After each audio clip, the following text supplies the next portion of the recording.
श्री दयानंद सरस्वती जी ने इस अमर ग्रंथ सत्यार्थ प्रकाश की रचना की है और हम सभी इस सत्यार्थ प्रकाश के पठन पाठन विषय को अभी पढ़ रहे हैं। नित्य प्रति के स्वाध्याय में आज हमारा स्वाध्याय हो रहा है कि हम महर्षि दयानंद सरस्वती जी के बताए हुए जो पठन पाठन के नियम हैं उस नियम के अनुसार कैसे पढ़ाई लिखाई करें।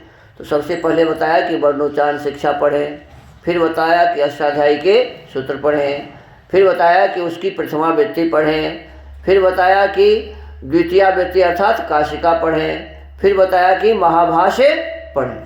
और महाभाष्य तक पढ़ने में 3 वर्ष लगाने के लिए कहा है। 6 महीना प्रथमावृत्ति और द्वितीयावृत्ति और माने 1.5 वर्ष प्रथमावृत्ति और द्वितीयावृत्ति और 1.5 वर्ष महाभाष्य।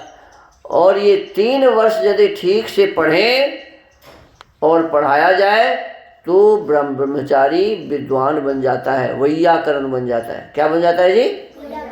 वैयाकरण बन जाता है। लेकिन उसमें शर्त यही है, पढ़ने पढ़ाने के नियम हैं कि बुद्धिमान होना चाहिए पढ़ने वाला।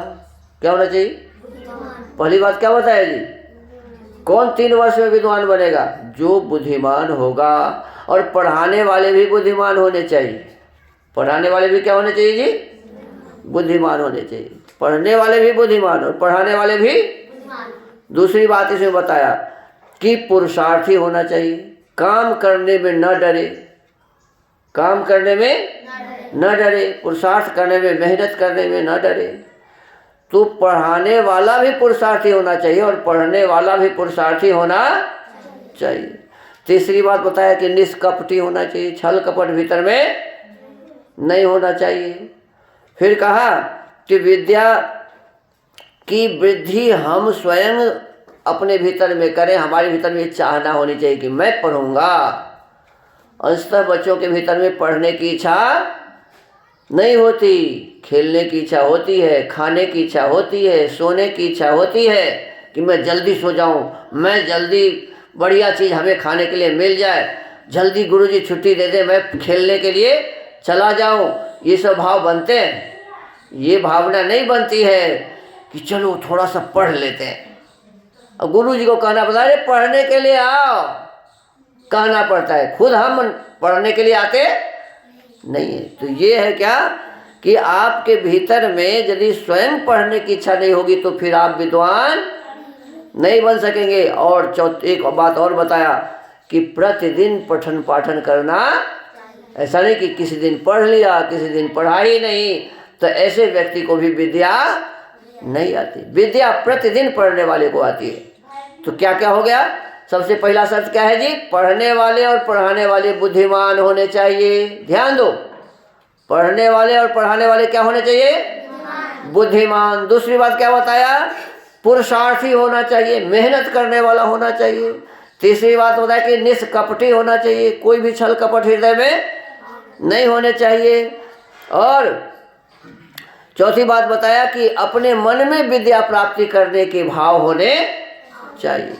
अपने मन में होना चाहिए कि मैं पढ़ूंगा, मैं विद्वान बनूंगा, और उसी के लिए मेहनत करना चाहिए। और फिर कहा कि प्रतिदिन नियमित रूप से पढ़ना चाहिए। इतना करने वाले को क्या होगा जी? 3 वर्ष में व्याकरण के पूरे ज्ञान हो जाएंगे। अब हम समझेंगे कि हम तो हैं 10 वर्ष से गुरुकुल में, पढ़ाई तो हुई नहीं, अब तो पढ़ते ही नहीं है, तो पढ़ाई कैसे होगी? चाहे 10 वर्ष से मतलब 30 वर्ष रह जाओ, जीवन भर रहो, नहीं पढ़ने वाला का होगा क्या? नहीं पढ़ने वाले को कभी भी विद्या नहीं होगी, कहीं भी रहेगा तो विद्या नहीं होगी। तो ये बात हमें ध्यान में रखना चाहिए। फिर कहा कि व्याकरण पढ़ने के पश्चात में हम लोगों को माने यास्क मुनि के निघंटु निरुक्त पढ़ना चाहिए। क्या पढ़ना चाहिए जी? निघंटु और निरुक्त। फिर छंद शास्त्र पढ़ना चाहिए। फिर मनुस्मृति, वाल्मीकि, रामायण, महाभारत आदि पढ़ना चाहिए। फिर कहा कि 6 दर्शन है, पूर्व मीमांसा, वैशेषिक, न्याय, योग, सांख्य और वेदांत, इनको पढ़ना चाहिए। फिर प्रश्न, केन, कठ, मुंडक, मांडुक, ऐतरेय, तैत्तिरीय, छांदोग्य, वेदांत, श्वेताश्वतर, ये जो उपनिषद हैं, ये वेदांत दर्शन के पढ़ने से पहले इसको पढ़ लेना चाहिए। इतना पढ़ने के बाद फिर कहा कि 6 वर्ष और लगा करके ब्राह्मण ग्रंथ को पढ़ो। 4 ब्राह्मण ग्रंथ है, ऐतरेय ब्राह्मण, शतपथ ब्राह्मण, साम ब्राह्मण और गोपद ब्राह्मण। इन 4 ब्राह्मण ग्रंथों को पढ़ने के बाद फिर वेद को पढ़ेंगे तो हमको आपको वेद का विशेष रहस्य समझ में आएगा, अन्यथा समझ में आने वाला नहीं है। अब आगे कहते हैं, प्रमाण दिया है इसमें, अस्थानुरयं भारहारः किलाभूदधीत्य वेदं न विजानाति योर्थम योर्थज्य इत्सकलं भद्रमश्नुते नाकवेति ज्ञान विधूत पापमा।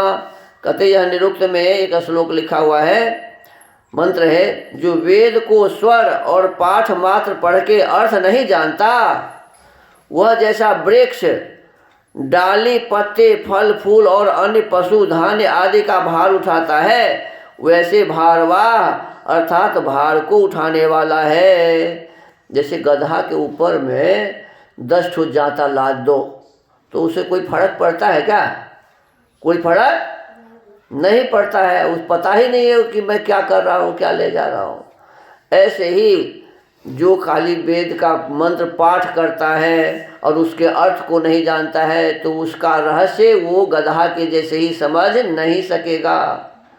पेड़ है, वृक्ष, पेड़ में बहुत सारे डाली हैं, वृक्ष है, माने पत्ते हैं, वृक्ष को कुछ पता है क्या? वृक्ष को कुछ भी पता नहीं है। कहते हैं ऐसे ही हम केवल भार उठाने वाले हो जाएंगे। इसीलिए हमें क्या करना चाहिए जी? भारवाह न बनकर, भार उठाने वाला न बनकर हमें अर्थ ज्ञान करना, और अर्थ ज्ञान के लिए इतना पढ़ना पड़ेगा जो अभी कहा गया। और जो वेद को पढ़ता और उनका यथावत अर्थ जानता है, वेद को पढ़ता और उसके यथावत अर्थ को जानता है, तो कहते हैं ज्ञान से पापों को छोड़, जो ज्ञानी हो जाता है वो पाप को छोड़ देता है। पवित्र धर्माचरण के प्रताप से अपने जीवन को पवित्र बना लेता है, धर्म का आचरण अपने जीवन में करता है, और वही संपूर्ण आनंद को प्राप्त होके क्या होता है जी? सब प्रकार के सुख और आनंद को प्राप्त होके देहांत के पश्चात जब मरता है तो सर्वानंद को प्राप्त होता है, अर्थात मोक्ष को प्राप्त होता है। तो मोक्ष को प्राप्त करने के लिए सबसे मूल विषय क्या हो गया जी? ज्ञान की प्राप्ति। क्या हो गया? अभी लोग समझ रहे हैं कि महाकुंभ लगा हुआ है, कहाँ? 13 तारीख से लगेगा, ये इलाहाबाद, जिसको प्रयाग कहते हैं। क्या कहते हैं? तो प्रयाग में कुंभ लगा हुआ है। सारे लोग सोच रहा है चलो महाकुंभ में जाकर के नहा लेंगे, जीवन का सब पाप धुल जाएगा। अरे नादान, कितना भी महाकुंभ में नहाओ, तुम्हारे जीवन का पाप धुलने वाला नहीं है। पाप तो एक ही चीज से धुलता है, उसका नाम है ज्ञान का साबुन। क्या है जी? ज्ञान का साबुन अपने शरीर में लगाओ, अपने आत्मा में लगाओ, अपने मन में लगाओ और अपने भीतर के पाप को धो डालो। बिना ज्ञान के मुक्ति प्राप्त होने वाली, चाहे एकादशी कर लो, चाहे द्वादशी कर लो, चाहे 4 दिन सह जाओ, चाहे पूरे महीना सहते रहो, तुमको भगवान मिलने वाला नहीं है। तुम्हारे जीवन के पाप दूर होने वाले नहीं है। पाप एक ही चीज से दूर होता है, उसका नाम है ज्ञान। क्या है जी? वेद रूपी ज्ञान को प्राप्त कीजिए, अच्छाई और बुराई को ठीक से समझिए, अच्छाई को अपने जीवन में धारण करिए, बुराई को अपने जीवन से हटाइए, बस आपको मोक्ष की प्राप्ति हो जाएगी। सब प्रकार के सुखों को आप प्राप्त कर लेंगे। तो आज के इस सत्यार्थ प्रकाश स्वाध्याय के क्रम को यहाँ विराम देते हैं। ओम।